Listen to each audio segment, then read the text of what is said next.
Welcome back. I'm Matt Hotho, and this is Magrey de Vega, our senior pastor. We're going to kind of do what we did last week, where we just build upon the sermon. We're going to talk about the topic that came up in this week's sermon, which is Jesus' full humanity and his full divinity. The big word for that is Christology. Who is Jesus and what does that mean? So I'm going to ask Magrey some questions. He might turn around and ask me some questions. I'm going to try and embody you, though, the viewer, the person who might have questions about this big idea. And then sometimes I am going to switch into a little bit of a didactic mode because I do know some things. And so we'll kind of go back and forth between that, but enjoy. It'll be fun.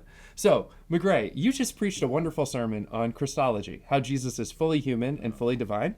If you haven't listened to it, go ahead and listen to it. We find out that Santa Claus punched somebody in the middle of it. But Magrey, real quick, what is Christology in and of itself? What is that idea, that big word? Yeah, Christology, just to look at it in terms of breaking it down, Christology, Christ, and ology is words about or thoughts about. It's a subset of theology, which is thoughts or words about God. But in this case, it is what we think, what we believe, how we talk about Jesus in particular, Christology. And the key part, as you said, is the nature and work of Jesus Christ. And in this particular case, how Jesus could be fully human and fully divine, which is an essential part of Christian belief. And as you hint at in your sermon, or you say in your sermon, that was not always the case, the idea that Jesus was fully human and fully divine, right? For the first 4 centuries of Christianity, they're really wrestling with that. And what's important to remember about theology, just in general, the work of thinking about God, is that even though this generated a lot of controversy over the first few centuries, these were really earnest, faithful people. We can't assume that they had some kind of subversive agenda to grab power or to get leadership in the church.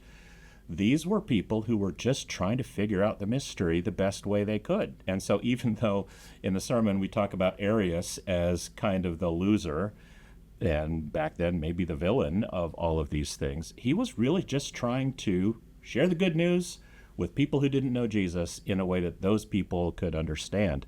And so that would be what we now consider to be a heresy, kind of a foul line of Christian belief. But let's be honest, he was just trying his best. And I think perhaps there's still some Arius kind of views, even that gets woven into who we are today. The other foul line that I would say, I didn't use this word in the sermon. It's one of the things that I thought could get too clunky. The other foul line on the direct opposite would be a group called the monophysites. Mm-hmm. So monophysitism means one, mono, and physitism, nature, one nature.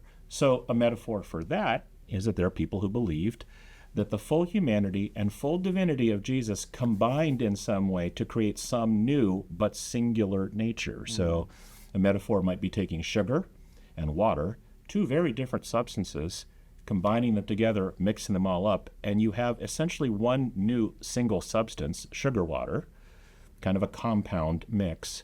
And so the monophysites got through this by believing that the full humanity and full divinity combined to make some kind of humavinity. Yeah. And in fact, I'll get us back on track in a second, but what that reminded me of is Men in Black.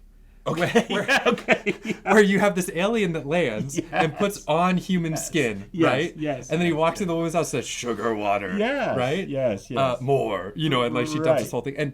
And less so about the sugar water, more about in Men in Black, this alien has appeared and put on human skin, right? Also a heresy. Right. All of these heresies to get at this idea that or when Jesus acted, right? Sometimes he could act with his humanity or his divinity. Correct. When he did miracles, he was divine. When he cried, he was human. Right. So in fact, our mutual friend, Wade Willis, who taught you theology at Florida Southern College and who was a colleague of mine on the board of ministry, would evaluate paperwork from candidates for ministry and identify that phrase, God with skin on, as clearly a heretical heritage, and he would knock people for that in interviews.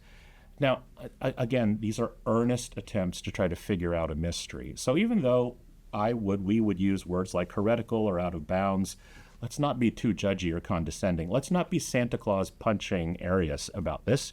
Right. This is just earnest people trying to both figure out a mystery, but also, primarily, live into what we believe is orthodox theology, which is what we've developed and what we want to carry forward.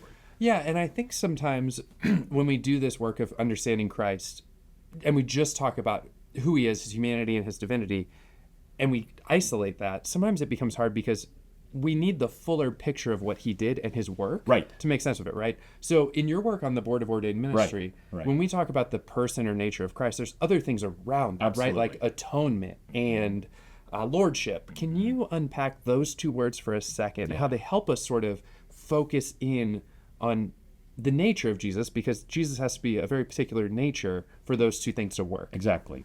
It is based on this primary foundation of theology in general. I learned this in seminary from my theology professor. I've never quite let go of it. We do theology so that we could make sense of how salvation is possible. So anything that we come up with and believe has to be in some way related to how we are saved. We don't come up with extra material just for the sake of demonstrating our proficiency or our intellect. And we don't come up with anything that jeopardizes God's salvation through Jesus Christ. Everything in some way has to be connected to what it means for our salvation. That's kind of an anthropocentric, egocentric, human-centered approach, but that is what theology is. It is a human effort to use human metaphors, human language, to try to approach something that is mysterious and divine. To understand how God saves. To understand how God saves. It all has to be connected to that. So you're right that not just as we're evaluating candidates for ministry through the Board of Ordained Ministry, but all the work we do in theology connects what we believe about Jesus with why it matters for our salvation. Mm-hmm. So the incarnation, the full humanity and full divinity of Jesus, is central and important to understand the cross, to understand atonement, which is a big fancy word for how Jesus saves us, as well as the lordship of Jesus. How Jesus is Lord is a question that not only comprised the moment that Jesus asked his disciples that in the Gospels. It was a centrally important question for John Wesley, who used that as a primary question to evaluate any person who was going to be a clergy person. So in essence, the full humanity and full divinity of Jesus makes salvation happen because only a person who is fully God and fully human could form the bridge between the divinity of the Godhead and the humanity of who we are. It needed to be someone who is fully in both worlds. And the same thing can be said about lordship, that in order for us to be fully saved and fully redeemed, we need someone we could relate to, fully human, who could reveal to us something that's greater than we are, fully divine. Not just for us as individuals. To call Jesus Lord is not just a personal declaration. It has cosmic consequences, it has societal consequences. It also had historical consequences, because in the first century, to say Jesus is Lord implied that Caesar is not. I mean, it was a dangerous, polemical, political statement to say Jesus is Lord, because you were saying that your allegiance to Jesus is greater and more important than any allegiance you have to any other power on earth, which is an important thing to say today. But today it has far from the consequences that it would have had to a first century persecuted Christian. Mm-hmm. So that's why it's an important question. It's essential that we know how Jesus is Lord and how Jesus saves us. And to know both of those things, we have to understand the full humanity and full divinity of Jesus, which hasn't always been the case. So one of the questions that I'd love to hear your response to, because you're well-versed academically in the development of not just Christian theology, but in the development of the Bible.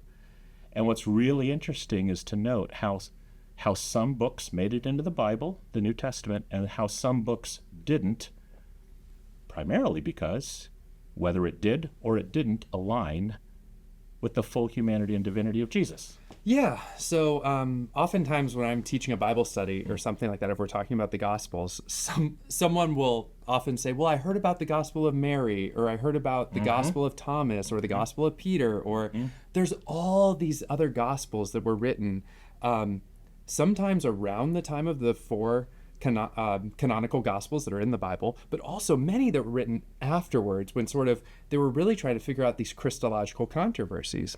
And a good example is you can look at Matthew, Mark, Luke, and John, and you can see clear examples where Jesus heals through the power of God, right? Right. But he is acting as Jesus the human, like it's both there, both are present. He also feels human emotions. He feels pain on the cross, right? He cries out on the cross to God in Luke and in John and in Matthew, right?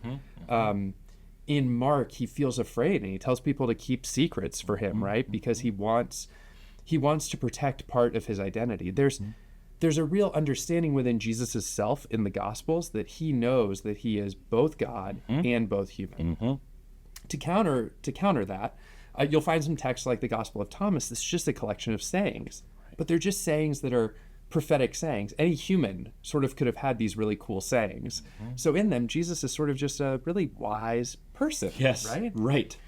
And then you get some weird documents like the Second Treatise of the Great Seth, which is always a fun one to look at. I've never heard of that one. Yeah, the Second Treatise of the Great Seth. It has this scene in there where I believe it's a disciple, or maybe it's even Seth, is standing on a hillside looking at the crucifixion happen about a half mile away. And all of a sudden, Jesus appears next to him. And they start laughing at the people who are weeping over the crucifixion because they're, quote, dumb enough to think that Jesus is actually up there on the cross. Oh my God. Because no, Jesus is so divine that how could he suffer and die? And so we can see though that those warped understandings, they don't give you the full picture of Jesus that we get in the canonical Gospels. So for some of you, you may have in Bible studies or in articles that you read on the web said, oh, there was this big plot to control what's in our Bibles.